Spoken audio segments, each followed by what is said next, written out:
Let's start off with just a couple of tricky cases.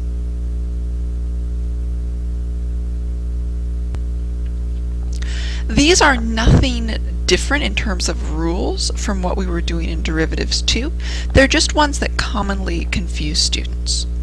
The first one that people oftentimes struggle with are negative exponents.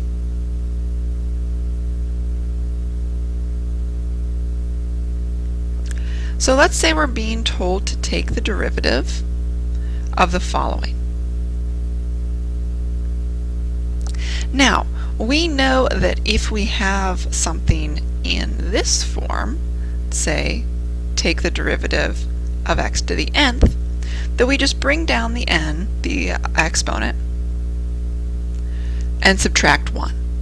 However, this looks a little bit different, and so we need another tool for doing this. One of the really key things to remember is that this means exactly the same thing as taking the derivative of x to the negative 3. This is why whenever you see this, you must be able to immediately think of this. Notice that I still have the command take the derivative over here. I haven't done anything to this that involves taking the derivative yet. I'm simply rewriting it. And so this command is still here. I'm just rewriting before I take the derivative. Now that I have this though, I can use my rule from yesterday. All I'm going to do is I'm going to bring down the exponent and then subtract 1. What you should notice here though is that this is now going to get even more negative. So if we just applied this rule here and ignored the fact that it was in the denominator, we would subtract 1 from the exponent and have x squared here instead of a 4 in the exponent. So make sure that you always rewrite it first before using this rule. Now if we want to, we can rewrite this negative exponent moves to the denominator,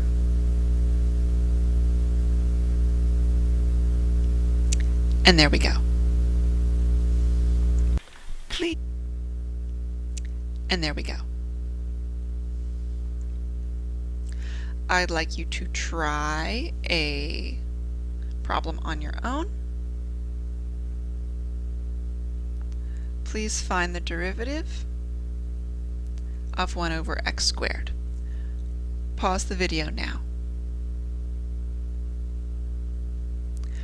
Okay, to do this, the first thing we're going to do is rewrite this as x to the negative 2.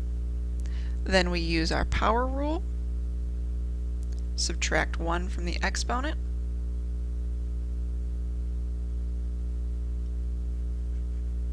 and there we go.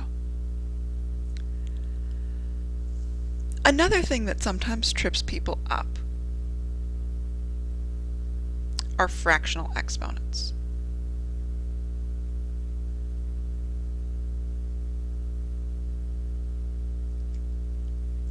Let's say we're in a situation where we're trying to take the derivative of the square root of x.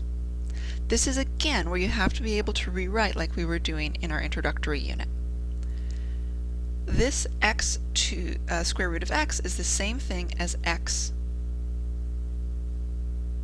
to the 1/2.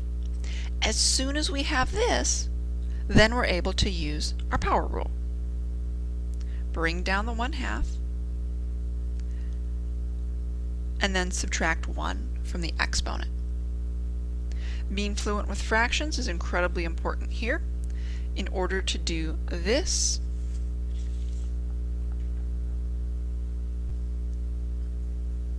this is 1/2 minus 2 over 2, or negative 1/2.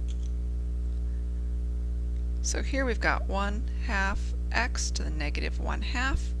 Now, same as we were doing up here, take that into the denominator, 1 over 2, now this is down here, x to the 1/2. It's the same thing as 1 over 2 times the square root of x. You got to be really fluent with that conversion from fractional exponents to radicals. Notice that in calculus it's entirely okay to leave a square root in the denominator. That's something that people just said, meh, we're not going to worry about it anymore. So try your own problem on the side. Take the derivative of the cubed root of x squared. Pause the video now.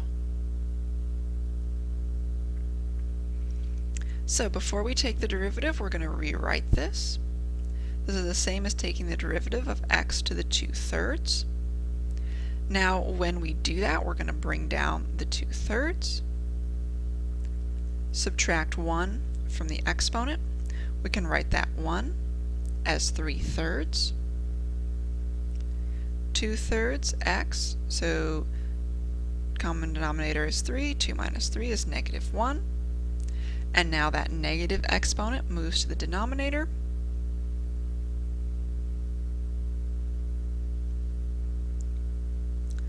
and we've got 2 over 3 times the cubed root of x. Right like that.